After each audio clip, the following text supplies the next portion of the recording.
नारायणं नमस्कृत्य नरं चैव नरोत्तमं देवीं सरस्वतीं व्यासं ततो जयमुदीरयतिमुखं करोति भाषाणं मङ्गलं जयतेयरीं यत्कृपात्तमहं वन्दे परमानन्दमाधवं निगमकल्पतरोर्गलितं फलं सुखं कालमुत्तद्रवसंयुतं भागवतं रसमादयो पूर्व रसिका भूभावकाः ॐ व्यासं वसिष्ठनमस्कारं शक्तिपूत्रविकल्मषं परात्परात्मनं वन्दे शिवतातन्वन्दे ॐ व्यासाय विष्णुरूपाय व्यासरूपाय विष्णवे नमो वै ब्रह्माण्डाय वासिष्ठाय नमो नमः ॐ श्रीपरमात्मने नमः ॐ नमो भगवते वासुदेवाय भगवान स्तुति जानिए मार्कंड तपस्या और प्राप्ति मार्कंड अर्जुन भगवान को स्तुति कर भगवान आदि पहुँच तस्या विदु स्थिरचरे सितुरंघ्रि मूढ़ तत्स्तन्न कर्म गुण कालो रुज स्पृशन्ति तद्वै स्तुवन्ति निनमन्ति ददन्त्यभिघ्नं ध्यायन्ति वेद हृदया मुनयः तदाप्ति आपण स्थावर जंगम जीवन पालन नियमन करती तस्या वितु स्थिर चरी सितुरंघ्रि मूलम स्थिर चर चर अचर धा स्थिर चर से चराचर जगत चल अचल सब प्राणी मनकर पालन करता नियम नियमन मान संयम संयम करने लोक आपण मुझे पदारविंद प्रणाम करस्तन्न कर्म गुण काल रुज सुशक्ति आपणकर पादपद्म को आश्रय कर रहीगले कर्म गुण काल समय को नहीं गुण को नहीं मनुष्य कर्म करे ना गुण अनुसार कर्म तेणु गुण अनुसार कर्म करी जो कष्ट भोगे आप पादपद्म को आश्रय कर व्यक्ति से कष्ट अनुभव करे ना कारण पादपद्म को आश्रय करी तार से कर्म व्यापृत हो तेणु सारे कौन चिंता करना जदपि स्तुवन्ति निनमन्ति जत्सन्त्यभिघ्नं जे आपणकर पदापूजर शरण ग्रहण करती से कर्म गुण कालजनित केश स्पर्श करे ना वेदर मर्मज्ञ ऋषिमुनि आपण को पाइबा निमंते निरंतर स्तुति करछन्ति वंदना करछन्ति यज्ञ करछन्ति ध्यान करछन्ति वेद हृदय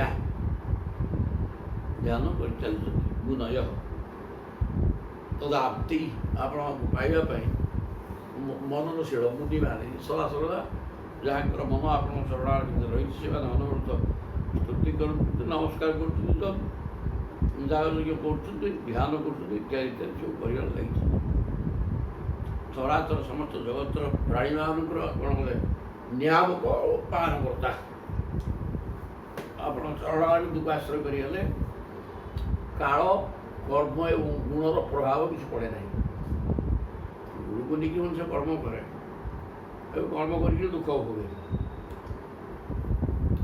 शरणार्थी को आश्रय करके कर्म कर किसी लगे नहीं मनुष्य मुनि मान सदा सर्वदा आपण स्तुति करती नमस्कार करती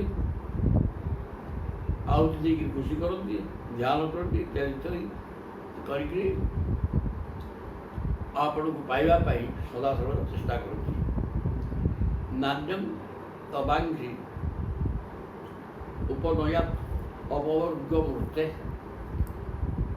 क्षेमंतरस्य परिपूर्य ईश विद्मा ब्रह्मा विभेद केवलमतो विपरार्थधिष्ण कालस्यते किमुत तत्कृतभौतिकानां नान्यम अबांघ्री अपनयात अपवर्ग वृत्ते बोले हे अपवर्ग वृत्ति अपवर्ग मुक्ति दवा मुक्ति दे द्वार विग्रह आप समस्त मुक्ति दीजिए नान्यम तबांघ्री अनयत अपवर्ग वृत्ते क्षेमं जनस्य परितु भिय ईश विद्मा ये संसार सर्वत्र भय परिपूर्ण हो रही जो भय हुआ रहू मृत्यु तो प्रधान जेको स्थान को जा मृत्यु भय रही उठे पूजा को मृत्यु जाई न पारो एमती जगह संसार भीतर नहीं तेणु जेको स्थान को जा मृत्यु छाड़ार नहीं तेणु आपण चरणारविंद जी आश्रय कर क्षेम दानस्य परितु ईश विद्वान से लोक मृत्यु भय हम ना आप मुक्तिदाता आपण चरणारविंद को आश्रय कले काल स्वरूप द्वारा स्वयं आपणकर स्वरूप महाकाल से ब्रह्मा महाकाल को है कहीं विभेति अड़न अतु द्विपरार्ध दृष्टम जो ब्रह्मा द्विपरार्ध बचती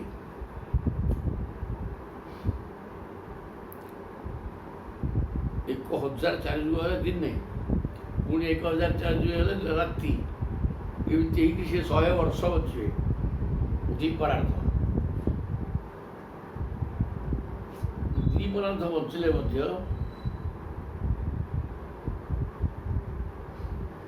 ब्रह्मण अद्य ब्रह्मण द्वितीय परार्ध द्वितीय परार्ध बर्तमान चलती 28तम कड़ी हुए तेज द्विपरार्ध ब्रह्मा बंचले काल स्थिति किमुत तद कृत भौतिका ना ब्रह्मा को काल भय अच्छी साधारण भूत ये तो 50 वर्ष बचे या भय न हो तेणु मृत्यु भय क्या छाड़ी समस्त को हम किंतु जी आपणकर चरणारविंद को आश्रय नहीं जीव तार मृत्यु भयर प्रश्न नहीं कारण मरवा कौन से जानी शास्त्र ज्ञान ए प्रकार कहीदेव जे किए मरु ना शरीरटा तार से मरला इटा मुर्दारटा या भर प्रभु सत्ता थी बची खड़खड़ हो मरला का यार मरा नहीं मरिकी अच्छी मरवा कौन या भर जी रही सी तो नित्य सी निर्दिष्ट स्थित सदासदा सी अच्छा नित्य प्रवृत्त वर्तमान थिले रही या हम जदि प्रभु सहित मिसिक एकाकार रही ना बारंबार जन्ममरण चक्र पड़ते जीवात्मा सूक्ष्म शरीर को धरी जन्ममरण चक्र पड़े जी आप चरणारविंद आश्रय कर तार मृत्यु भय नहीं ना ब्रह्मा पर्यटन समस्त मृत्यु भय ब्रह्मा तो द्विपरार्थ बचले मृत्यु भय साधारण लोक गोटा कौन कह जय जगन्नाथ तद्वही भजामि रुदधीय तव पादमूलम हित्वेदवात्तच्छदि सात्मगुरो परस्य देहाद्यपार्थ मसदन्त्यमभिज्ञ मात्रं विन्देत ते तर्हि सर्व मनीषितार्थम बोले ही भगवान मार्कण्य स्तुति कर छुट्टिया हो पाए और के साधारण लोग ये सातुटा मनु ସାତଟା ମନୁ ପର୍ଯ୍ୟନ୍ତ ବର୍ତ୍ତମାନ ୟାଙ୍କର ଜୀବଦଶା ହେଇଗଲାଣି, ତପସ୍ୟାରେ ଅଛନ୍ତି। ଆଉ ସେ କ'ଣ ହବ? ତଦୁପରି ଭଜାମି ଋତ ଧିୟ ତବ ପାଦ ମୂଳମ୍।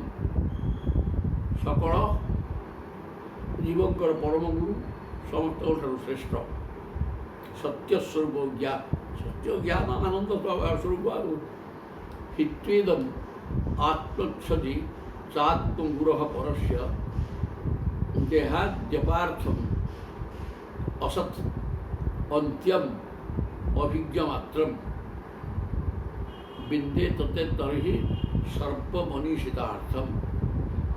ତେଣୁ ଆତ୍ମସ୍ୱରୂପକୁ ଆଚ୍ଛାଦିତ କରି ଦେଉଥିବା ଦେହ ଗେହ ଆଦି ନିଷ୍ଫଳ ଅସତ୍ୟ ନାଶବାନ। ଗେହ ମାନେ ଗେହ ମାନେ ଘର ଦେହାଦି ତତ୍ପରି ଭଜାମି ଋତ ଝିଅ ତବ ପାଦ। ଋତ ଝିଅ ମାନେ ଋତମ୍ ଆନନ୍ଦ ଦେଉଥିବା ସତ୍ୟ ହେଲା ଋତ। ଋତ ଝିଅ ତବ ପାଦ ମୂଳମ୍। ଯିଏ ସତ୍ୟରୁ ଆନନ୍ଦ ପାଉଛି ସେ ପ୍ରକାର ବୃତ୍ତି ନିଶ୍ଚିତ ଆପଣଙ୍କ ପାଦ ବେଳକୁ ଚିନ୍ତନ କରିବ, କାରଣ ଆପଣ ସତ୍ୟ ସ୍ୱରୂପ ଏବଂ ଆନନ୍ଦ ସ୍ୱରୂପ। ତେଣୁ ଯିଏ ସେଥିରୁ ଆନନ୍ଦ ପାଇବ ସିଏ ଆପଣଙ୍କୁ ଛାଡ଼ିବନି। ହିତ୍ୱେଦମାତ୍ମଚ୍ଛଦି, କାହିଁକିନା ଆତ୍ମାକୁ ଆଚ୍ଛାଦନ କରି ରଖୁଥିବା ଯେଉଁ ମାୟା, ଆତ୍ମାର ପ୍ରକୃତ ସ୍ୱରୂପ ଆତ୍ମା ଜୀବାତ୍ମା ବୁଝିପାରୁନି। ଜୀବାତ୍ମା ବୁଝିପାରୁନି ନିଜର ସ୍ୱରୂପ। ସିଏ ବି ସଚିଦାନନ୍ଦ ଏବଂ ସାକ୍ଷୀ, କିନ୍ତୁ ସେ କଥା ବୁଝିପାରୁନି, କାରଣ ଆତ୍ମଚ୍ଛଦି ତାପରେ ମାୟା ଆଚ୍ଛନ୍ନ କରି ରଖିଛି। ତେଣୁ ଚାତ୍ମଗୁରଃ ପରସ୍ୟ ଦେହାଦ୍ରି ଅପାର୍ଥମ୍। ଦେହଟା ହେଲା ଅପାର୍ଥମ୍ ବିନାଶଶୀଳ ଅସ୍ଥିର। ଦେହ ଗେହ ମାନେ ଘର ଟଙ୍କା ପଇସା ସ୍ତ୍ରୀ ପିଲା ଏସବୁ କିଛି ଗୁଡ଼ା ନାହିଁ। ଅସତ୍ ନ ସତ୍ ଅସତ୍। ଅସତ୍ ମାନେ ତାର ସ୍ଥିତି କିଛି ନାହିଁ। ଅନ୍ତ୍ୟମ୍ ଅସତ୍ ଏବଂ ଅନ୍ତ୍ୟ ମଧ୍ୟ ବିନାଶ ସୁନିଶ୍ଚିତ। ଅଭିଜ୍ଞ ମାତ୍ରମ୍ କେବଳ ଗୋଟେ ସତ୍ତା କେବଳ ଅନୁଭବ ହେଉଛି କିଛି ସମୟ ପାଇଁ, ନହେଲେ ଗୁଡ଼ା କିଛି ନାହିଁ। ବିନ୍ଦେ ତତେ ତର୍ହି ସର୍ବମନୀଷିତାର୍ଥମ୍। ପ୍ରତିଟି ମାତ୍ର ପଦାର୍ଥକୁ ତ୍ୟାଗ କରି ମୁଁ ଆପଣଙ୍କ ଚରଣ କମଳର ଶରଣ ଗ୍ରହଣ କରିଛି। କିଏ? ମାର୍କଣ୍ଡେୟ କହୁଛନ୍ତି। ମୁଁ ବି ଘର ସଂସାର ସ୍ତ୍ରୀ ପିଲା ଭଲ ମନ୍ଦ ଏଗୁଡ଼ା ସବୁ ଅନିତ୍ୟ ବିନାଶଶୀଳ। ପ୍ରତିଟି ମାତ୍ର ମାନେ କ'ଣ ଜଣାପଡ଼ୁଛି ଅଛି ବୋଲି କିଛି ଏଗୁଡ଼ା କିଛି ନାହିଁ। ତେଣୁ ଇଏ ସବୁଗୁଡ଼ାକ ମୁଁ ଛାଡ଼ି ଦେଇକିରି କେବଳ ଆପଣଙ୍କ ଚରଣ ଆନନ୍ଦକୁ ଆଶ୍ରୟ କରିଯାଇଛି। ଏବଂ ଯିଏ ସେ କଥା କହିବ ତାର ସକଳ ଅଭିଷ୍ଟ ପୂର୍ଣ୍ଣ ହୋଇବ। ସେ ମୃତ୍ୟୁ ଭୟ ତ ତାର ହେବନି, ସେ ଆରାମରେ ଚାଲିବ, ମରିବାର ନାହିଁ। ସତ୍ୟଂ ରଜଃ ତମ ଇତିଶ ତବାତ୍ମବନ୍ଧୋ ମାୟାମୟାଃ ସ୍ଥିତିଲୟ ଉଦୟନ୍ ହେତମୁଷ୍ୟ লীলা দ্রুতা যদপি সত্ত্বময়ী প্রশান্ত্যৈ নান্যে নৃণাং ব্যসনমোহ ভিয়স্য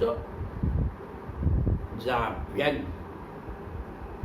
জীবମାନଙ୍କର ପରମ ସୁରୁଚି ତବ ଆତ୍ମବନ୍ଧୁ। ଆପଣ ହେଉଛନ୍ତି ଆତ୍ମାର ବନ୍ଧୁ।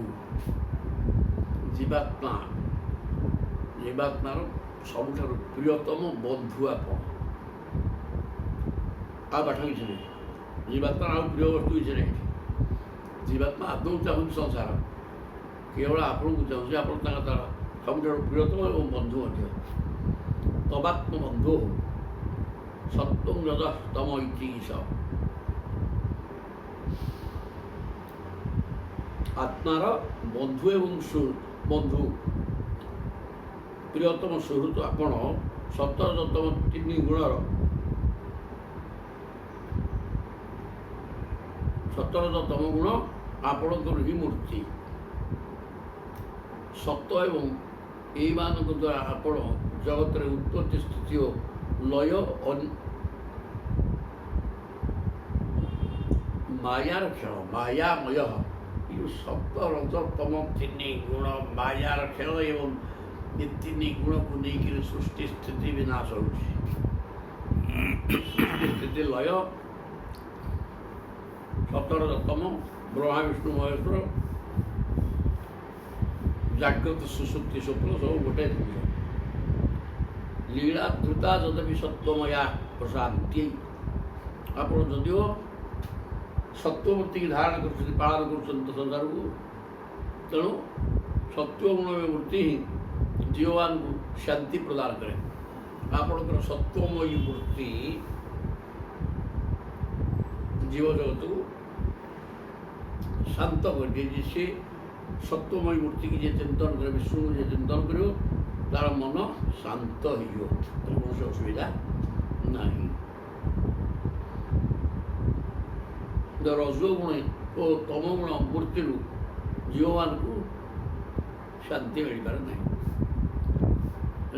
ଲୀଳା ଧୃତା ତଦପି ସତ୍ୱମୟୀ ପ୍ରଶାନ୍ତି ନାନ୍ୟେ ନ ଅନ୍ୟେ ଗୁଣା। କେବଳ ସତ୍ୱଗୁଣଟା ଶାନ୍ତି ଦେବ, କିନ୍ତୁ ଅନ୍ୟ ଦୁଇ ଗୁଣ ରଜ ଏବଂ ତମଗୁଣ ଏ ଅଶାନ୍ତ ପରିବେଶ ସୃଷ୍ଟି କରିବ। ବ୍ୟସନ ମୋହ, ଅନ୍ୟ ଯେଉଁ ଦୁଇ ଗୁଣ ରଜ ଏବଂ ତମ, ଗୋଟେ ବ୍ୟସନ ମାନେ ଦୁଃଖ, ଆଉ ଗୋଟେ ମୋହରେ ଚେତା ଶୂନ୍ୟ।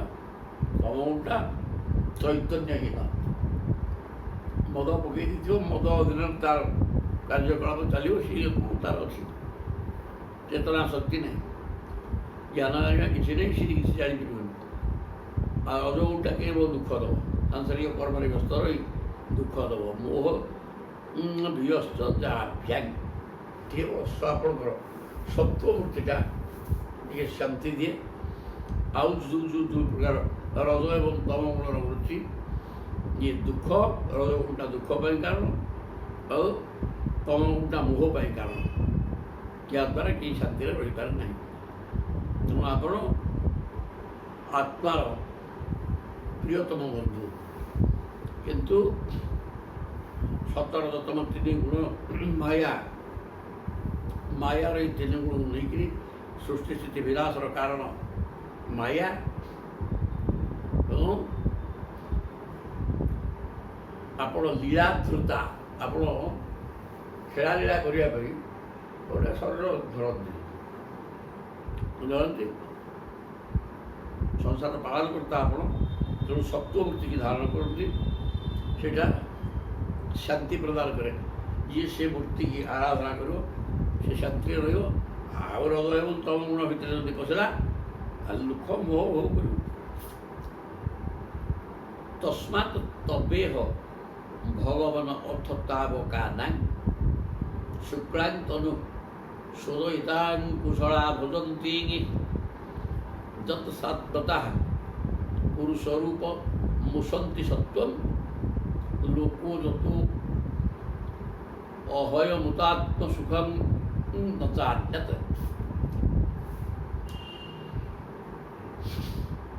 ତେଣୁ କହିଲେ ହେ ଭଗବାନ, ତସ୍ମାତ୍ ତବ ଇହ ଭଗବାନ ଅର୍ଥତାବକା ନାହିଁ।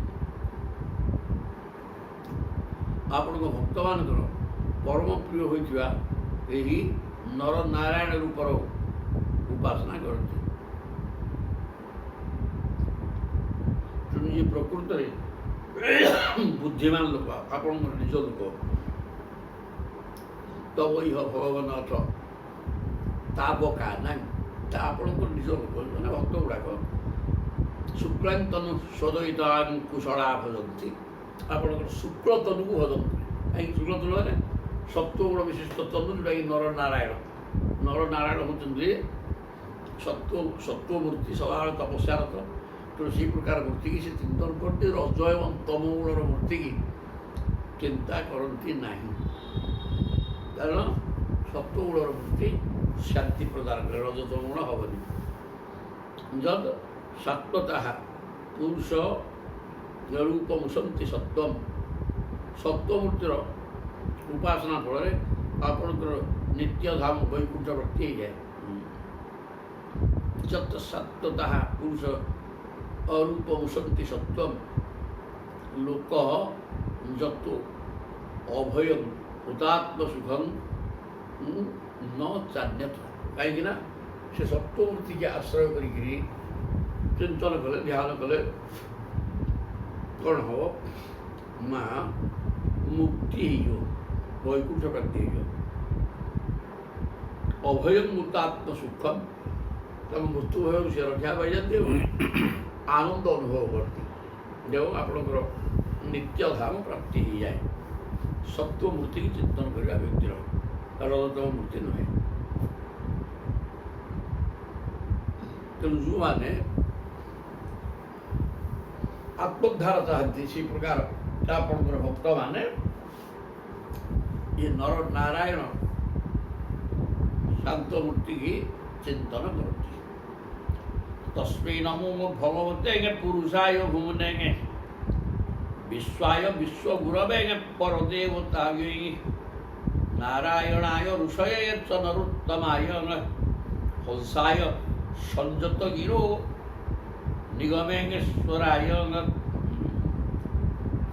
କିଛି ତ ନାହିଁ, କେବଳ ଶବ୍ଦ ଗୁଡ଼ିଏ ଯେଉଁଟା ଭଗବାନଙ୍କର ବିଶେଷଣ, ସବୁ ଭଗବାନଙ୍କୁ ବୁଝେଇବ। ତସ୍ମୈ ନମୋ ଭଗବତେ ପୁରୁଷାୟ ଭୁବନେ। ତେଣୁ ଏ ଭଗବାନ, ସେ ଆଦି ପୁରୁଷ, ସେ ଭୂମା ପୁରୁଷ ମାନେ ବିରାଟ ପୁରୁଷ, ବିଶ୍ୱାୟ ଆପଣ ହିଁ ସମଗ୍ର ବିଶ୍ୱ, ଆପଣ ବିଶ୍ୱରୂପ, ତେଣୁ ବିଶ୍ୱଟା ଆପଣ, ବିଶ୍ୱ ଗୁରବେ ଏ ସମସ୍ତ ବିଶ୍ୱର ଗୁରୁ ଆପଣ, କୃଷ୍ଣ ବନ୍ଦେ ଜଗତ ଗୁରୁ, ସଂସାର ଗୁରୁ, ପର ଦେବତା ଇଏ, ଏବଂ ଆପଣ ହେଉଛନ୍ତି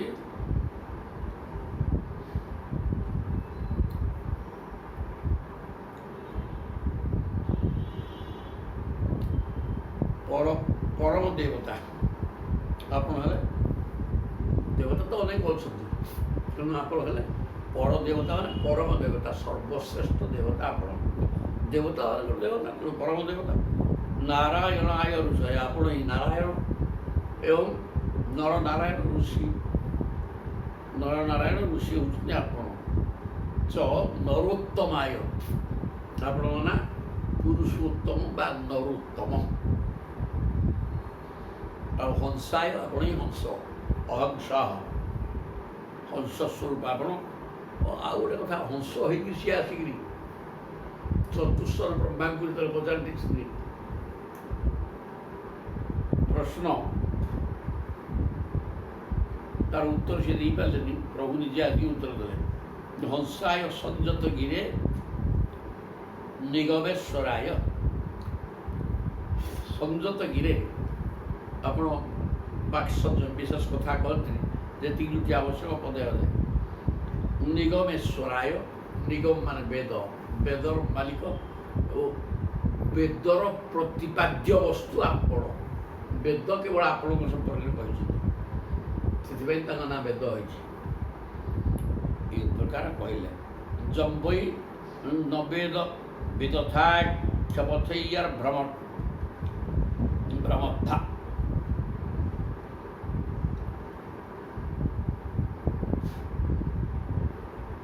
সন্তং সুখে শশুষু শশুষু হৃদ্যপি দৃকপথেষু।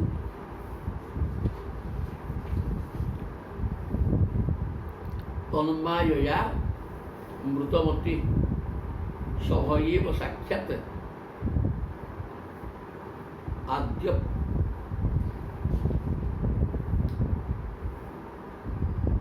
আদ্যস্তবাখিল উরো রূপসাদ্য বেদম।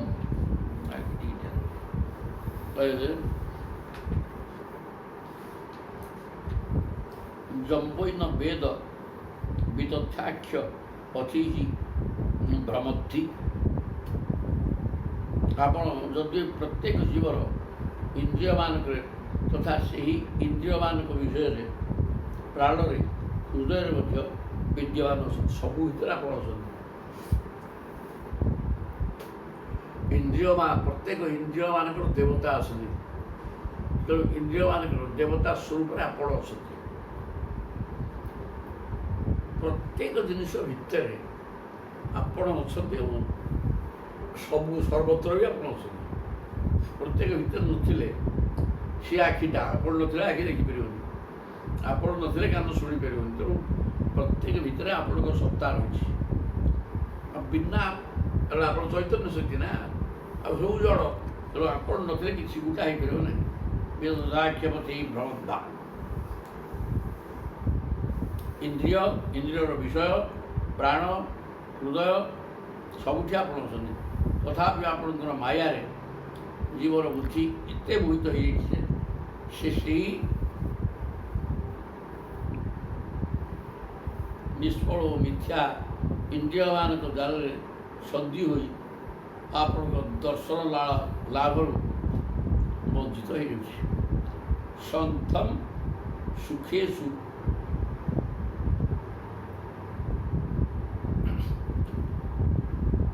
ଅସୁଷୁ ହୃଦ୍ୟପି ଦୃଗ୍ପଥେଷୁ।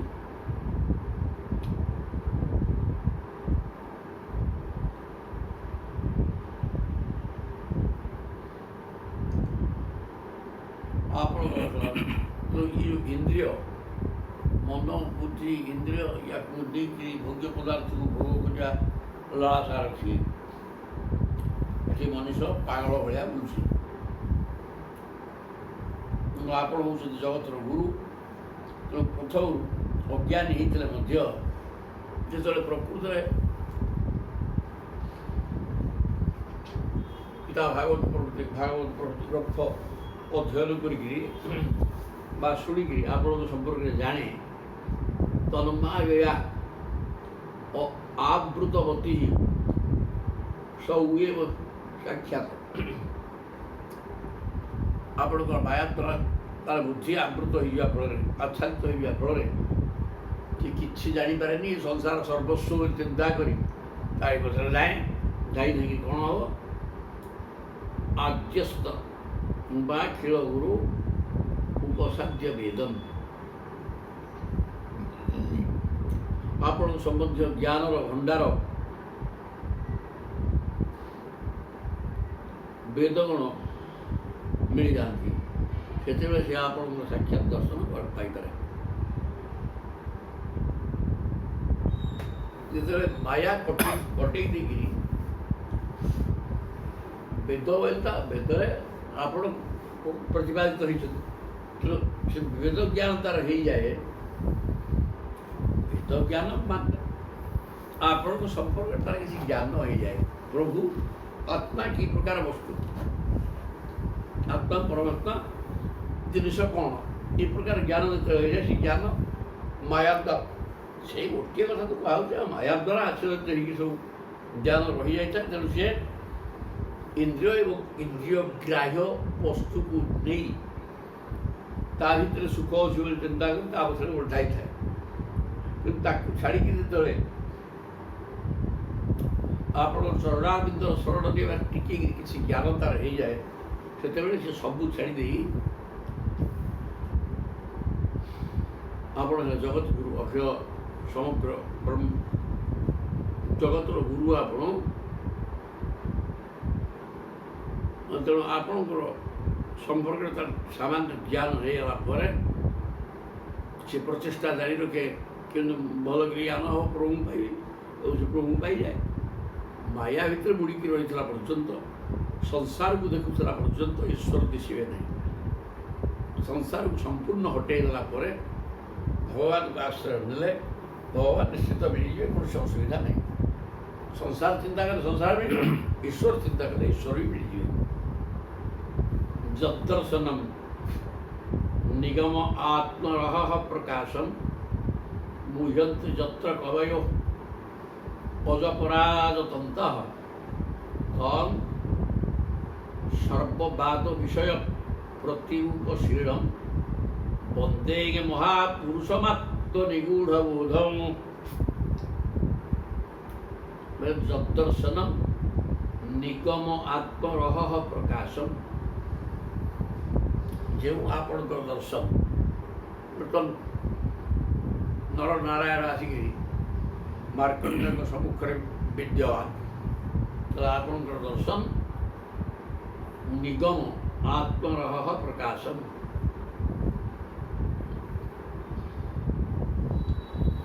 ନିଗମର ନିଗମ ବେଦର ପ୍ରକାଶ, ବେଦ ଯାହା ଆପଣ ସେୟା। ବେଦରେ ଆପଣ ପ୍ରତିପାଦିତ ହୋଇଛନ୍ତି, ଆପଣଙ୍କୁ ଜାଣିବା ପାଇଁ ଲେଖା ହେଇଛି। ତେଣୁ ଆପଣ ଆସିକି ପହଞ୍ଚିବା ମାନେ ବେଦ ଜ୍ଞାନ ହେଇଗଲା।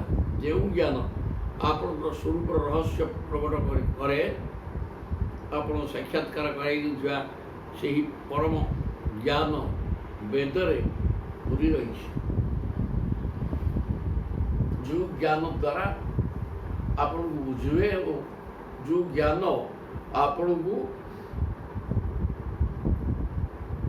ଅନୁଭବ କରିଦିଏ, ଆପଣଙ୍କୁ ଅନୁଭବ କରିଦିଏ, ସେ ଜ୍ଞାନ ହିଁ ବେଦ।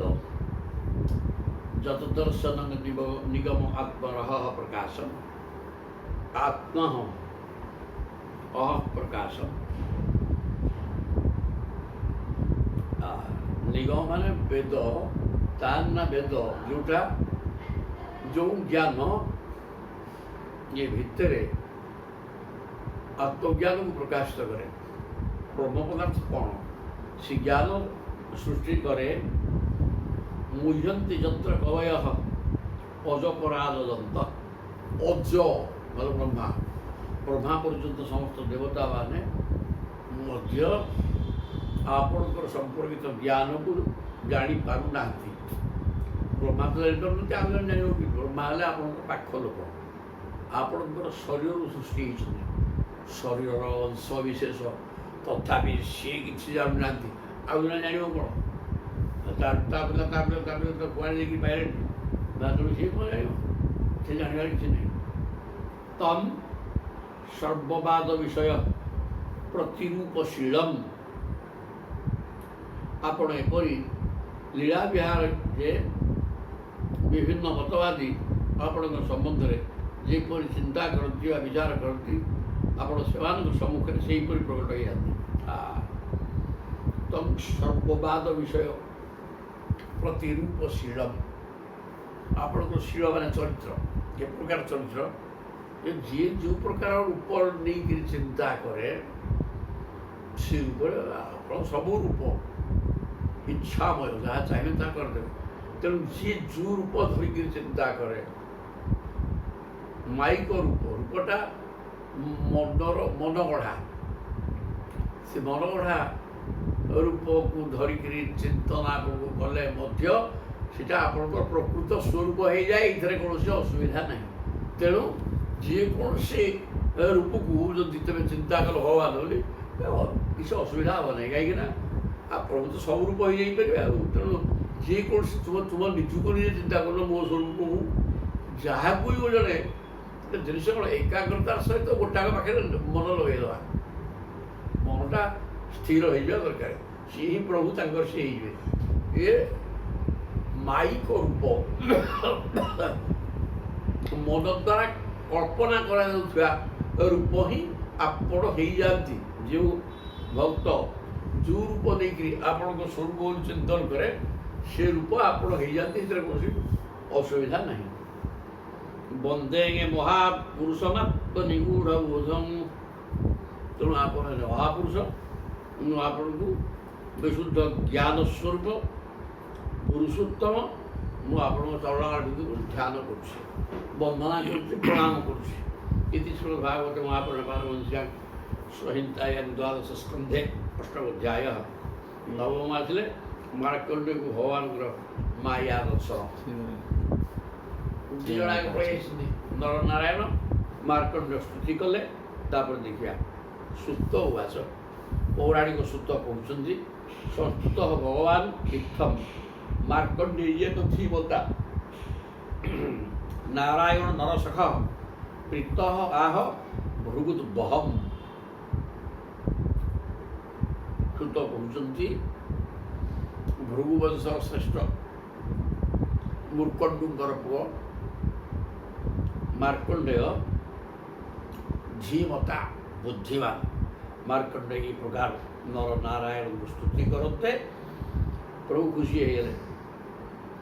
ଖୁସି ହେଇକିରି କହିଲେ କାହାକୁ ମାର୍କଣ୍ଡେୟକୁ କ'ଣ କହିଲେ? ଶ୍ରୀ ଭଗବାନ ବାଚ ଭୂ ଭୂ ବ୍ରହ୍ମର୍ଷି ବର୍ଜ୍ୟସି ସିଦ୍ଧ ଆତ୍ମସମାଧିନା ମୟି ଭକ୍ତ୍ୟା ଅନପାଇନ୍ୟା ତପଃ ସ୍ୱାଧ୍ୟାୟ ସଂଯମୀ। ଅନପାଇନୀ ଭକ୍ତି, ମୋ ଚରଣାରବିନ୍ଦରେ ତୁମର ନିଷ୍କପଟ ଭକ୍ତି, ନିତ୍ୟ ଭକ୍ତି, ନିଷ୍କପଟ ଭାବରେ ତୁମେ ମୋତେ ଭକ୍ତି କରିଛ।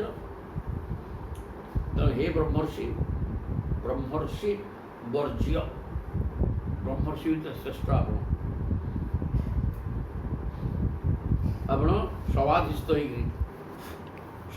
ହେଇକିରି ବସି ଯାଉଛନ୍ତି। ଆତ୍ମା ପରମାତ୍ମାକୁ ଏକାକାର କରିକି ମୋଇ ଭକ୍ତ୍ୟା ଅନପାଇନ୍ୟା ଭକ୍ତ୍ୟା, ମୋ ଚରଣାର ଭିତରେ ତୁମର ନିଷ୍କପଟ ଭକ୍ତି ରହିଛି। ତପଃ ସ୍ୱାଧ୍ୟାୟ ସଂଯମୀ, ଆପଣ ତପସ୍ୱୀ, ଅଧ୍ୟୟନ କରୁଛନ୍ତି, ଇଆଡ଼େ ସଂଯମୀ ମଧ୍ୟ। ବୟନ୍ତେ ପରିତୁଷ୍ଟାସ୍ମ ତୋ ବୃହତ ବ୍ରତ ଚର୍ଯ୍ୟା, ତୁମେ ଯେଉଁ ବର୍ତ୍ତମାନ ନିୟମ ନିଷ୍ଠାର ସହିତ ରହିକିରି ଆମକୁ ଆରାଧନା କରୁଛ, ସେଥିପାଇଁ ଆମେ ତୁମ ଉପରେ ବହୁତ ଖୁସି। ବରମ୍ ପ୍ରତୀଚ୍ଛ ଭଦ୍ରମ୍ ତେ ବରଦେଶାତ୍ ଅଭିଷ୍ଠିତମ୍, କାରଣ ଆମେ ଆସିଯାଇଛୁ ମାନେ ଆମେ ବୋଲା ବରଦ ଦେବା ଲୋକ, ଏବଂ ଆସିକି ପହଞ୍ଚୁ ମାନେ କିଛି ଦେଇକିରି ଯିବୁ ନା ଆଉ। ତେଣୁ ତୁମ ଉପରେ ଆମେ ଯେହେତୁ ଖୁସି, ମାଗ, ଯାହା ମାଗିବ ଦେଇଦେବା। ଏ କଥା ନର ନାରାୟଣ କହିଲେ କି ଋଷି ଉବାଚ, ଋଷି କହୁଛନ୍ତି ଜିତନ୍ତେ ଦେବଦେବେଶ ପ୍ରପନ୍ନାର୍ଥୀ ହରାଚ୍ୟୁତ ବରେଣ ଏତାବତା ଅଳମ୍ ନୁ ଯତ୍ ଭବାନ୍ ସମଦୃଶ୍ୟତ। କହିଲେ ହି ପ୍ରଭୁ, ମୁଁ ତ କିଛି ବଡ଼ ବଡ଼ ମାଗିବା କଥା ଚିନ୍ତା କରୁନି, ମୁଁ ସଦାବେଳେ ଧ୍ୟାନ କରିକିରି ବସେ, ଉଦ୍ଦେଶ୍ୟ ମୋର କିଛି ତ ନାହିଁ, ଭଗବାନ ଧ୍ୟେୟ, ସେଥିପାଇଁ ମୁଁ ଧ୍ୟାନ କରି ବସେ। ମୁଁ କେବେ କାହାକୁ କହିନି ଆପଣ ଆସନ୍ତୁ ଦେଖା ଦିଅନ୍ତୁ କି ବରଫ ଦିଅନ୍ତୁ, ଏସବୁ ମୋ ପାଖରେ ତ କିଛି ନଥିଲା।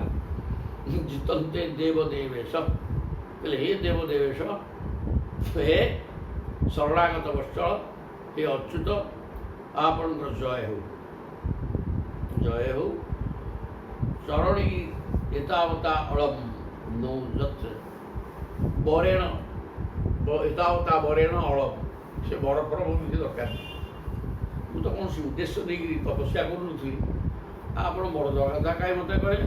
ଯତ୍ ଭବାନ୍ ସମଦୃଶ୍ୟତ, ମୋତେ ଆପଣ ଦେଖା ଦେଇଦେଲେ, ସେଇଟା ତ ବର ହେଇଗଲା। ମୋର ତ ସଂସାର ନାହିଁ, କୌଣସି କାମନା ବାସନା କିଛି ନାହିଁ, ମୋର କ'ଣ ହବ, ବର କ'ଣ ହବ? ଆପଣ ଦେଖାଦେଲେ ଏଇ ଯଥେଷ୍ଟ।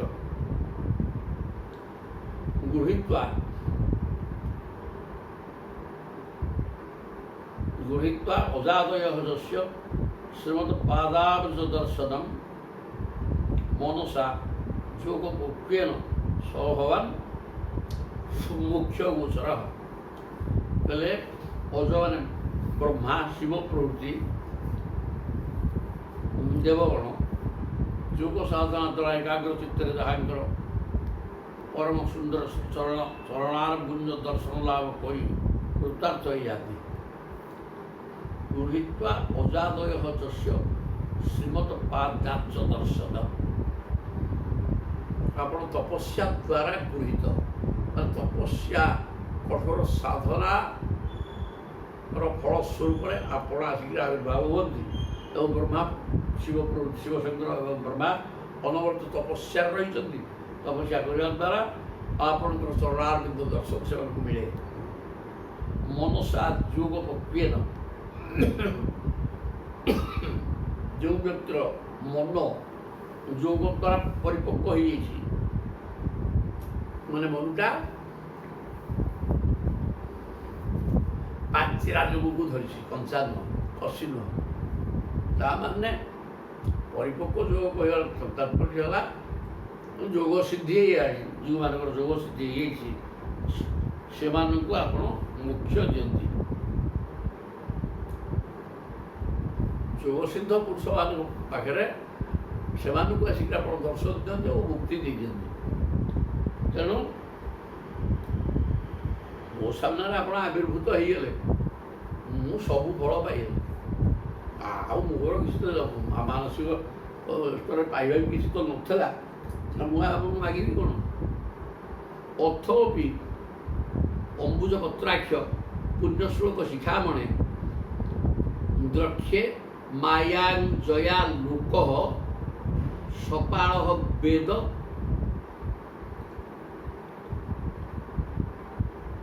ସଦ୍ଭିଦାନୀ। ଅଥାପି ଅମ୍ବୁଜ ପତ୍ରାକ୍ଷ, ହଉ ଯଦି ଆପଣ କହୁଛନ୍ତି ମୋତେ କ'ଣ ଗୋଟେ ବର ଦେବେ ବୋଲି, ତ ମୁଁ ବି ନ ମାଗିବି କେମିତି? ଆପଣଙ୍କ ଆଦେଶ ତ ପାଳନୀୟ। ତେଣୁ ଏଇଆ କରିବା, ପୁଣ୍ୟଶ୍ଲୋକ ଶିଖାମଣେ, ହେଲେ ପୁଣ୍ୟଶ୍ଲୋକ ଯେତେ ଅଛନ୍ତି ତାଙ୍କର ଚୂଡ଼ାମଣି ହେଉଛନ୍ତି ଆପଣ, ଆପଣଙ୍କର ନିର୍ଦ୍ଦେଶ ପାଳନୀୟ। ତେଣୁ ଦ୍ରକ୍ଷ୍ୟେ ମାୟାଞ୍ଜୟା ଲୋକ ସପାଳ ବେଦ ସମ୍ବିଧାନ। ମୁଁ ଆପଣଙ୍କର ମାୟା କ'ଣ ତାକୁ ଜାଣିପାରିଲିନି। କ'ଣ ମାୟା ମାୟା ସମସ୍ତେ କହୁଛନ୍ତି, ମାୟାର ବାଧିକି କ'ଣ ଛଟପଟ ହେଉଛନ୍ତି। ସେ ମାୟାଟା କ'ଣ ଜିନିଷ ମୁଁ ତାକୁ ଅନୁଭବ କରିନିଆଜି। ସେଥିପାଇଁ ଯେଉଁ ମାୟାର ଛନ୍ଦି ହେଇ ଲୋକ ସପାଳ, ଏ ଚତୁର୍ଦ୍ଦଶ ବ୍ରହ୍ମାଣ୍ଡର ସମସ୍ତ ଜୀବ ଏବଂ ଲୋକପାଳମାନେ, ଇନ୍ଦ୍ର, ଅଗ୍ନି, ଯମ, ନୈରୁତ, ବରୁଣ, ବାୟୁ, କୁବେର, ଶିବଶଙ୍କର ଏବଂ ଅନନ୍ତ, ସବୁ ହେଲେ 10 ଦିଗପାଳ। ଏ ଦିଗପାଳ ମାନେ ତା ଛଡ଼ା ଚତୁର୍ଦ୍ଦଶ ବ୍ରହ୍ମାଣ୍ଡର ସମସ୍ତ ଜୀବ ଯେଉଁ ମାୟାରେ ବୁଡ଼ିକିରି ଛଟପଟ ହେଉଛନ୍ତି, ଆପଣଙ୍କୁ ପାଇପାରୁନାହାନ୍ତି। କାହିଁ ପାଇପାରୁନାହାନ୍ତି, କ'ଣ କରୁଛନ୍ତି ସେ ମୁଁ ସେଇଟା ଜାଣିନି, କି ମାୟା କ'ଣ ମୁଁ ଜାଣିନି। ଯେଉଁ ମାୟାଟା କ'ଣ ଆପଣ ମୋତେ ଜଣାନ୍ତୁ। ଯଦି କହୁଛନ୍ତି କ'ଣ ଗୋଟେ ବର ଦେବେ, ମାୟାକୁ ମୁଁ ଟିକେ ଅନୁଭବ କରିବି। ଠିକ୍ ଅଛି, ତ ବାସ ଏମିତି ଜଣେ କିଏ ଭାଗବତରେ ଏଭଳିଆ ବ୍ୟକ୍ତିତ୍ୱ ଆଦୌ କିଏ ନାହିଁ ଯେ ଯିଏ କହୁଛି ମାୟା କ'ଣ ମୁଁ ଜାଣିନି। ଏ କେବଳ ମାର୍କଣ୍ଡେୟରେ ଏକମାତ୍ର ବ୍ୟକ୍ତିତ୍ୱ। ଇତି ଇତୁ ଅର୍ଚିତ କାମ ଋଷିଣା ଭଗବାନ ମୁନେ, ଭଗବାନ ଦରନାରାୟଣ ଋଷି ମାର୍କଣ୍ଡେୟଙ୍କ ଦ୍ୱାରା ଏହି ପ୍ରକାର ସ୍ତୁତି କରାଯାଇକିରି ମାୟା ଦର୍ଶନ କଥା କହନ୍ତେ, ତଥେତି ସ୍ମୟତ ପ୍ରାଗାତ ଟିକେ ହସି ଦେଇକିରି ପ୍ରଭୁ ଅନ୍ତର୍ଧ୍ୟାନ ହେଇଗଲେ। ମାୟା ଦେଖିବ ତ ଠିକ୍ ଅଛି, ହସି ଦେଇ ଚାଲିଲେ। ବଦର୍ଯ୍ୟା ଆଶ୍ରମ ବିଶ୍ୱର, ସେ ବଦରିକା ଆଶ୍ରମରେ ବସିକିରି ହେଲା ଉତ୍ତରପ୍ରଦେଶର ରାଜଧାନୀ ଲକ୍ଷ୍ନୌ, ତା ନିକଟରେ ସୀତାପୁର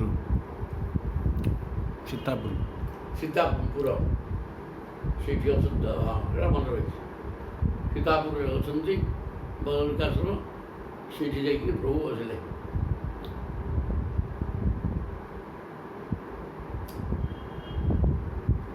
ତମେବ ଚିନ୍ତୟନ ଅର୍ଥନ ଋଷିକି ସ୍ୱାଶ୍ରମ ଏବ ସହ। ଆଉ ସେଇ କଥାକୁ ଚିନ୍ତା କରିକି କ'ଣ ଗୋଟେ ମୁଁ ତ କହିଲି ପ୍ରଭୁ ମାୟା ଦେଖିବନି, ମାୟାଟା କ'ଣ ହଉ ଦେଖିବା କେତେବେଳେ ପ୍ରଭୁ କ'ଣ ଦେଖାଉଛନ୍ତି। ଏବେ ଚିନ୍ତା କରି ଋଷି ମଧ୍ୟ ଆଶ୍ରମକୁ ଚାଲିଲେ। ବସନ୍ ଅଗ୍ନି, ଅର୍କ, ସୋମ, ଅମ୍ବୁ, ଭୂ, ବାୟୁ, ବିୟତ ଆତ୍ମସୁ ବସିକି ସେ କ'ଣ କଲେ,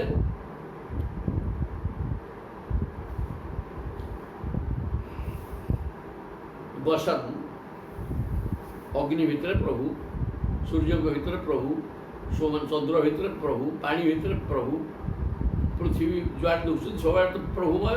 ବାୟୁ, ବିୟତ ମାନେ ଆକାଶ, ଆତ୍ମସୁ, ସବୁ ଭିତରେ ପ୍ରଭୁକୁ ଦର୍ଶନ କରିବାକୁ ଲାଗିଲେ। ଆଉ ସବୁ ତ ସୀତାରାମମୟ ସବୁ ଜଗ ଜାନା, ରାମଚରିତମାନସ କହିଲେ। ଆଉ ତ କହୁଛନ୍ତି ବାସୁଦେବ ସର୍ବମ୍। ତେଣୁ ସବୁଠି ସେ ପ୍ରଭୁଙ୍କୁ ଦର୍ଶନ କରିବାକୁ ଲାଗିଲେ। ଧ୍ୟାୟନ ସର୍ବତ୍ର ଚ ହରି ଭାବଦ୍ରଭି ଅପୂଜୟତ। କହୁଛନ୍ତି ପୂଜା ବିଶ୍ୱସ୍ମାର ପ୍ରେମ ପ୍ରସର ସମ୍ପୃକ୍ତ ଭାବଦ୍ରବ୍ୟୀ ସେ ସର୍ବତ୍ର ବାସୁଦେବ ସର୍ବମ୍ ପାଣି ପବନ ସୂର୍ଯ୍ୟ ଚନ୍ଦ୍ର ଗଛଲତା ମନୁଷ୍ୟ ସବୁ ଭିତରେ ଭଗବାନ କୃଷ୍ଣଙ୍କୁ ଦର୍ଶନ କରୁଥିଲେ ଏବଂ ତାଙ୍କୁ ଭାବଦ୍ରବ୍ୟୀ ଦ୍ରବ୍ୟ ଦେଇକି ପୂଜା କରୁଥିଲେ। ଭାବନା ଜଗତରେ ଯେତେ ସୁନା ଅଛି ସବୁ ସୁବର୍ଣ୍ଣକୁ ନେଇକରି ସିଂହାସନ କରାଗଲା, ଆପଣ ତାପରେ ବିରାଜମାନ କରନ୍ତୁ ରେଡ୍ଡି। ତାପରେ ଚନ୍ଦନ କର୍ପୂର ଜାଇଫଳ ଅଗୁରୁ ସବୁ ପକେଇକି ସୁଗନ୍ଧିତ ଜଳରେ ଆପଣଙ୍କର ପାଦ ଧୌତ କରାଗଲା। ସବୁ କଳ୍ପନା। ଏହା ନାଁ ହେଲା ଭାବ ଦ୍ରବ୍ୟ, ଏହା ନାଁ ହେଲା ମାନସ ପୂଜା। କିଛି ଦରକାର ନାହିଁ। ଏଇ ପ୍ରକାର ପୂଜନ କଲେ ଆରାମରେ ବସିବ, ପ୍ରଭୁଙ୍କ ସ୍ୱରୂପ ଚିନ୍ତନ କରି ଏ ପାଣି ତମେ ମନକୁ ଗଲ ଯେମିତି କୁଢ଼େଇଲ, କ'ଣ ଅସୁବିଧା ହେଲା? ସବୁ ତ ତାଙ୍କ ଜିନିଷ ତାଙ୍କୁ ଦେଇକି କ'ଣ ବି ପୂଜା କରିବ। ଯୋଉଟା ଏଇଟା ଏଇସବୁ ପୂଜା ଗୁଡ଼ାକ ନିମ୍ନ ସ୍ତରରେ ଯିଏ ଦ୍ରବ୍ୟ ସଂଗ୍ରହ କରିକି ସାଧୁରେ ପୂଜା କରିବା, କୋଉଟା ଥିବ କୋଉଟା ନଥିବ, କୋଉଟା ବଢ଼ିଆ ଖାଇବା କୋଉଟା ଦୁଆ ଆସିଥିବ, ତେଲ ଲାଗିଥିବ, ପାଚଲା ପତ୍ର ଥିବ, ସେସବୁର କିଛି ଅର୍ଥ ନଥାଏ। ତେଣୁ କିଛି ନାହିଁ, ନିର୍ମଳ ଭାବରେ ବସିଛ। ହରିତି ବର୍ଣ୍ଣର ଦୁବ ପରିଷ୍କାର ପରିଚ୍ଛନ୍ନ, ଚେର ନେଇକି ମାଟି ଲାଗିନି, ଧୁଆ ଧୁଇ ହେଇକି ନିର୍ମଳ ଦୁବ ଗୋଟିଏ ସମର୍ପଣ କଲି। ଏଇତ କଥା, ସବୁ ପରିଷ୍କାର ଜିନିଷ। କାହିଁକିନା ଦ୍ରବ୍ୟ ତ ନାହିଁ, ମନ ମନେ ପୂଜା କରିବା, ସବୁ ଠିକ୍ ଥିବ, ଅସୁବିଧା କ'ଣ ଅଛି? ତାପରେ ସବୁ ଜିନିଷ ଅଛି ସଂସାରରେ, ତାର ସେ ଅଛି, ସବୁ ତ ଭଗବତ ସ୍ୱରୂପ। ତାକୁ ଦବ କ'ଣ? ଏଇ ପ୍ରକାର ପୂଜନ କରିବ। ସବୁ ତୁମ ଦେହରେ ମୁଁ ଖଞ୍ଜିଦେଲି, ପ୍ରଭୁ ସାମ୍ନାରେ ଦେଖୁଥିବ ଏବଂ ତାଙ୍କର ଯୋଉଟା ଦେବା କଥା ସୁନ୍ଦର ପାଟ ପିତ୍ତ ବସନ ପିନ୍ଧେଇଦେଲି, ସରିଲା। ବେଳାଳ ପକେଇଦେଲି, ପଇସା ଟିକେ ଦେଲି, ଚନ୍ଦନ ଲଗେଇ ଦେଉଛି, ଇତ୍ୟାଦି ଇତ୍ୟାଦି। ମନେ ମନେ ଚିନ୍ତନ କରି ଯଦି ସେ ରୂପ ଦିହରେ ସେଇ ଜିନିଷକୁ ତମେ ଖପେଇ ଦେଇକିରି ଚାହିଁକିରି ସେଠି ବସିଥିବ, ସରିଗଲା ପୂଜା। ପୂଜା କ'ଣ କରିବ? ୟାଠୁ ବଳିକିରି ପୂଜା ନାହିଁରେ, ଏଇ ପକ୍କା ପୂଜା। କିନ୍ତୁ ଏଇଟା ସାଧକ ହିଁ କରିବ। ଆଉ ହରିହରିଆ ଲୋକ କାହିଁକି ଶୁଣିବ କ'ଣ ପାଗଳଟା କ'ଣ କିଛି ବେଲେ କିଛି ଜିନିଷ ନାହିଁ, ଆଉ ଇଏ କ'ଣ ପୂଜା କରୁଛି? ହେଲା ପାଠ। ତେବେ ଇ କୌଣସି ଭାବଦ୍ରବ୍ୟ ହିଁ ଭାବନା, ଭାବନାରେ ଦ୍ରବ୍ୟ ମନୁକର ସୃଷ୍ଟି କରିକି ପୂଜା ଆରମ୍ଭ କରିଦେଲେ। କହୁଛନ୍ତି ପୂଜା ବିଶ୍ୱସ୍ମାର। ବେଳେବେଳେ ତାଙ୍କ ହୃଦୟରେ ପ୍ରେମର ଏପରି ବନ୍ୟା ଆସିଯାଏ ଯେ ଏମିତି ପୂଜା କରୁ କରୁ ପ୍ରଭୁଙ୍କ ସ୍ୱରୂପରେ ଏପରି ମଗ୍ନ ହେଇଯାଆନ୍ତି ଯେ ଆଜି ତ ପ୍ରଭୁଙ୍କ ସ୍ୱରୂପ ଦର୍ଶନ କରୁଛନ୍ତି, ଇଆଡ଼େ ବେଶଭୂଷା ଚାଲିଛି, ଆଉ ଭିତରେ ଭିତରେ ଏଇଟା ହେଇକି ଯେତେବେଳେ ପ୍ରଭୁ ଦର୍ଶନରେ ଏକଦମ ମଜି ଯାଆନ୍ତି, ଆତ୍ମହରା ହେଇଯାଆନ୍ତି, ପୂଜା ସେଇଠି ଠପ ଅଧାରେ ରହିଯାଏ। ବିଶ୍ୱସ୍ମାର ପ୍ରେମ ପ୍ରସର ସମ୍ପୃକ୍ତ, ପ୍ରେମରେ ପୂଜା ଭୁଲି ଯାଆନ୍ତି। ତସ୍ୟୈ କଦା ଭୃଗୁଶ୍ରେଷ୍ଠ ପୁଷ୍ପଭଦ୍ରା ତଟେ ମୁନେ ଉପାସନସ୍ୟ। କୋଉଠି ଥିଲେ କି? ହିମାଳୟର ଉତ୍ତରରେ ପୁଷ୍ପଭଦ୍ରା ନଦୀ, ସେ ନଦୀ ତଟରେ ପ୍ରଭୁଙ୍କର ଆଶ୍ରମ ଥିଲା। ମାର୍କଣ୍ଡେୟଙ୍କର ଦିନକର କଥା, ସେ ସେଇ ପୁଷ୍ପଭଦ୍ରା ନଦୀ ତଟରେ ବସିଛନ୍ତି। ଉପାସନସ୍ୟ ସନ୍ଧ୍ୟାୟା, ତ୍ରିସନ୍ଧ୍ୟାରେ ସ୍ନାନ କରିକିରି ଗାୟତ୍ରୀ ଜପ କରିବା ଇତ୍ୟାଦି ଇତ୍ୟାଦି ଦରକାର। ତେଣୁ ସେ ସନ୍ଧ୍ୟା କରୁଛନ୍ତି ବ୍ରହ୍ମ। ବାୟୁ ଅଭୂତ ମହାନ, ଆଉ ଦେଖିଲେ ହେଇକି ପବନ ମାଟି ଆସିଲା, କିଛି ପବନ ଆସୁନି। ମାୟାର ରୂପ ଆସିକିରି ନାହିଁ, କଳ୍ପନା।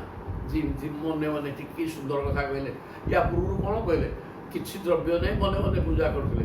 ସେମିତି ମନେ ମନେ ୟାଙ୍କର ନଦୀ ପ୍ରଳୟ ହେଇଛି ଯେ ମାର୍କଣ୍ଡ ଥିଲା ଗୋଟେ ପ୍ରଳୟ ହେଇଛି, ପ୍ରଳୟ ହେଇନି କି ହଉନି, କିନ୍ତୁ ଏଇଟା ତାକୁ ଜଣାପଡ଼ିଲା ତାହା ମାୟାଟା କେମିତି ଜିନିଷ ଏଠି ସୁନ୍ଦର ଭାବରେ କହୁଛନ୍ତି କିଛି ନାହିଁ ଯେ ତ ମାୟା ଆଉ କ'ଣ ତାଙ୍କର ସେ ବସିଛନ୍ତି ତ ଧ୍ୟାନସ୍ଥ ହେଇକିରି ଯେମିତି ପୂଜା କରୁଥିଲେ ପ୍ରଭୁଙ୍କ ସ୍ୱରୂପକୁ ଆଉ ସେମିତି ହୁ ହୁ ପବନ ଆସୁଛନ୍ତି ସେ ଅନୁଭବ କଲେ ଅନୁଭବ କଲେ ବାୟୁ ବହୁତ ମହାନ ତନ୍ ଚଣ୍ଡ ଶବ୍ଦମ୍ ସମୁଦୀରୟନ୍ତମ୍ ବଳାହକା ଅନ୍ନଭବନ କରାଳା ଅକ୍ଷସ୍ତ ବିଷ୍ଟା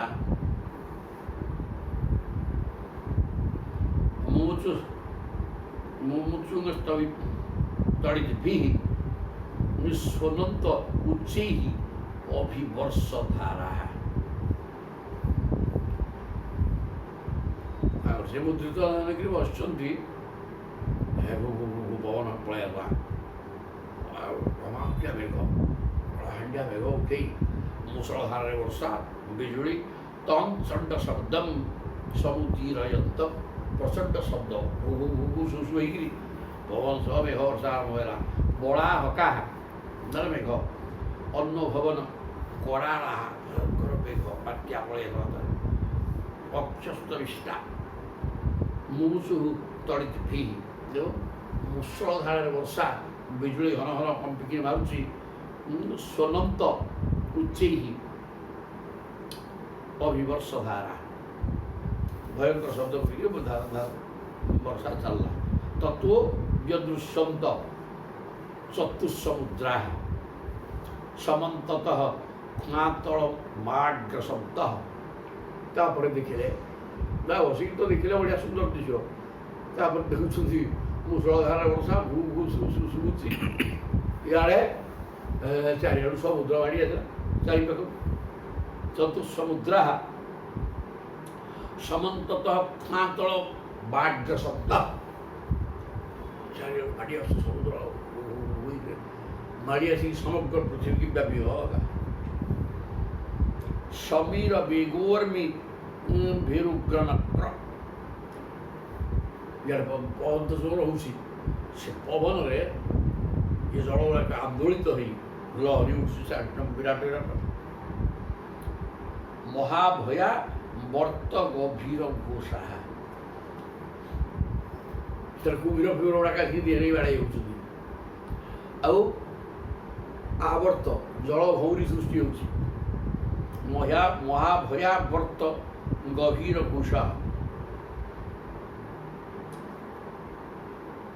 ଶବ୍ଦ ବିରାଟ ଲହରୀ ଉଠୁଛି ଭୟଙ୍କର ଶବ୍ଦରେ କାନ ଫାଟି ଯାଉଛି ଏବଂ ସ୍ଥାନେ ସ୍ଥାନେ ବିରାଟ ବିରାଟ ମଗର ପହଞ୍ଚୁଛନ୍ତି କି ତାଙ୍କ ସେ ବସୁଛନ୍ତି ସବୁ ଦେଖୁଛନ୍ତି ଆଉ ବୋଇଲେ ମାୟାଟା କ'ଣ ଦେଖିବେ ତ କ'ଣ ଅନୁଭବ କରିବେ ଦେଖୁନ ଅନୁଭବ କରୁଛ ନା ନାଇଁ ନା ହଁ ସେମିତି ଦିଶୁଛ ପବନ ଫବନ ହେଉଛି ମେଘ ବର୍ଷା ଉଠିଲାନି ଚାରିଆଡ଼େ ପାଣି କୁମ୍ଭୀର ଭାସୁଛନ୍ତି ଏହାକୁ ବାବାର କି ଭୟଙ୍କର ଜଳ ପବନ ଜୋର ହବାରୁ ଲହଡ଼ି ଉଠୁଛି ଚାଲିଲା ଆଉ ଏମନ୍ତ ରୂପକୁ ଦେଖନ୍ତି ଆହୁରି ଅନ୍ତର ହୋଇକି ଚା ଭିରତି ଦିବି ହରେଇ ସତ ପ୍ରଦାପ ଭୀରୁ ପତାପିତ ଜଗତ ଚତୁର୍ବିଧମ୍ ବୀକ୍ଷ ସହାତ୍ମନା ମୁନି ଜଳାପୃତାନ୍ ବିମନା ସମତ୍ରସତ ଭୟ ଆସିଗଲା ଭୟ କ'ଣ ଇଏ ଜାଣିନଥିଲେ କିନ୍ତୁ ମାୟା ତାକୁ ଭୟ ଦେଖେଇଦେଲା ଅନ୍ତର ବହି ଚାଭିରତି ଖରେଇ ବାହାର ଭିତର ଚତୁର୍ଦିଗ ଜଳମୟ ହେଇଯାଇଥାଏ ଦେଖି ମନେ ହେଉଥାଏ ସେଇ ଜଳରାଶି କେବଳ ପୃଥିବୀକୁ ନୁହେଁ ସ୍ୱର୍ଗକୁ ମଧ୍ୟ ବଢ଼ିଲାଣି ସତ ହୃଦା ଭି ଉପତାପିତ ଜଗତ ସମସ୍ତ ଜଗତ ପୂର୍ଣ୍ଣ ହେଇକି ଉପରକୁ ଉଠୁଛି ଆଉ ସ୍ୱର୍ଗଲୋକ ପର୍ଯ୍ୟନ୍ତ ପଳେଇବ ବୋଲି ଜଣା ପଡ଼ିଲାଣି ଚତୁର୍ବିଧମ୍ ବୀକ୍ଷ ସହାତ୍ମନା ମୁନି ସ୍ୱର୍ଗକୁ ଉଡ଼େଇ ଦେବ ଏ ପ୍ରକାର ଅନୁଭବ ହେଲା ବିଶାଳ ତୋଫାନ ସହିତ ବିଜୁଳି ମାରୁଛି ସେଥିରେ ସମଗ୍ର ଜଗତ ସନ୍ତପ୍ତ ହେଉଛି ସେ ଦେଖିଲେ ସେଇ ଜଳ ପ୍ରଳୟରେ ସମଗ୍ର ପୃଥିବୀ ବୁଡ଼ିଗଲାଣି ଉଦ୍ଭିଜ ସ୍ୱେଦଜ ଅଣ୍ଡଜ ଜରାୟୁଜ 4 ପ୍ରକାର ଜୀବ। ଚତୁର୍ବିଧ ଭିକ୍ଷା ଜରାୟୁଜ ସ୍ୱେଦଜ ଅଣ୍ଡଜ ଉଦ୍ଭିଦଜ ଏ 4 ପ୍ରକାର ଜୀବ। ସବୁ ଜୀବଜନ୍ତୁ ବାଡ଼ି ଭିତରେ ଉଡ଼ିକି ସବୁ ଗଲେଣି। ଦଳାପୃଦା ପାନ୍ ବିମନା ସମତ୍ର ସବୁଆଡ଼େ ଜଳାନ୍ତ ମରିଗଲା। ଏ ଜୀବଜଗତ ସବୁ ଲୋପ, ଖାଲି ତ ପାଣି ଭିତରେ ସମସ୍ତେ ବୁଡ଼ିଗଲେ ମରିଗଲେ ଆଉ କ'ଣ ସବୁ ବିନାଶ ହେଇଗଲେ। ଏ ପ୍ରକାର ଦେଖିକିରି ତାଙ୍କ ମନ ଅତ୍ୟନ୍ତ ଖରାପ ହେଇଗଲା ଏବଂ ସେ ଭୟଭୀତ ହୋଇଗଲେ। ଏଇ ପାଣି ଭିତରେ ମୁଁ ବି କ'ଣ କରିବି, ଏ ତ ମୋତେ ବି ବୁଡ଼େଇ ଦେବ ନା। କେମିତିକା ମାୟା କ'ଣ ମନ ଭିତରେ ଏ ପ୍ରକାର ଗୋଟେ ଇଏ କ'ଣ କି ପାଠଟା ପ୍ରଭୁ ଆଉ କ'ଣ କହୁଛନ୍ତି କି ମୋରି ଭିତରେ ମୋ ମାୟା ମୋ ରୂପକୁ ନେଇକି ଅନେକ ରୂପ କରିଦେଉଛି, କରିଦେଇକି ଖେଳ ଚଳେଇଛି ଆଉ କ'ଣ। ତାପରେ ଯେତେବେଳେ ମନ ହେଉଛି ଭାଙ୍ଗି ଦେଇକି ଶେଷ ପିଲା ଖେଳିଲା ଭଳିଆ ଆଉ ଇଏ ତାକୁ ଦେଖୁଛନ୍ତି ଏମିତି ଭଳିଆ। ତସ୍ୟୈବ ମୁଦ୍ବିକ୍ଷତ ଉର୍ମି ଭୀଷଣ ପ୍ରଭଞ୍ଜନା ଭୁବର୍ଣ୍ଣିତ ବାର୍ମହାର୍ଣ୍ଣବହନ आपूज्यमानः परसद्भिः अम्बुदैः माम् अप्यहत दीपवर्षाद्रिभिः समः। कहले तस्य एवं उद्विक्षतः उर्मिभीषण। ये प्रकार से देखुଛନ୍ତି प्रबल ढेउ पानी परिपूर्ण उपरू माड़ी चलती जेमती स्वर्गू उड़ेदेव। आगे देखिकी प्रभंजन वायु प्रभंजना घूर्णित बार महार्णव घूर्णी बात्या ता भर बोली बोलिकी से पानी गलाकार होकर बुलूसी। ये प्रकार अवस्था पवन प्रचुर आपूज्यमान बरसभि अम्बुदी वर्षद्भि वर्षद्भि गाय वर्षा अम्बुदी मेघ कलाहाटिया मेघ कला मेघ प्राग दूर दूर बर्षुची पवन घूर्णी बात्या बोले बोलिकी आसुची ढेउ उठुचे सांघातिक मांग अप्यधात द्वीप वर्षाद्रिभिः समम। पृथ्वीटा देखिले दीप वर्ष पर्वतवार सहित समग्र पृथ्वी पाणीपूर्ण है। सब काल्पनिक दृश्य मने मने देखुंत आखि मुझिकी बसिक किसी कौटी ना संसार सब ठीक अच्छे देखिले। सत्वांतरिक्षम सजीवम सभागणम त्रैलोक्यमासित सहद्गिभि आप्लुतम स एक एवोर्वरितो महामुनि बभ्राम विक्षिप्य जटा जड़ांभवत्। आहरी कौन हो साक्षांतरिक्ष पृथ्वी और अंतरिक्ष अंतरिक्ष लोक महाकाश अंतरिक्ष अंतरिक्ष पुणी स्वर्ग ग्रह नक्षत्र तारा भागण माने तारका त्रैलोक्यमासित सह दिगिभिः चतुर्दश ब्रह्मांड 10 दिग सहित चतुर्दश ब्रह्मांड सब प्रलय जल उड़िया एक अर्वरितो महामुनि। हाँ एवं से एकमात्र महामुनि मार्कंडेय मंत्री रही एक महामुनि ही मार्कंडेय सब एतलाल सब ओढ़ा एकुटिया प्रभु अच्छा बस देखुं महामुनि बभ्राम विक्षिप्य जटा जड़ांधवत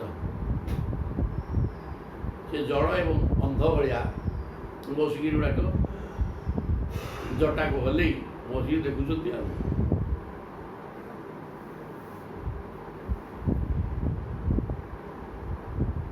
देखुता 15-16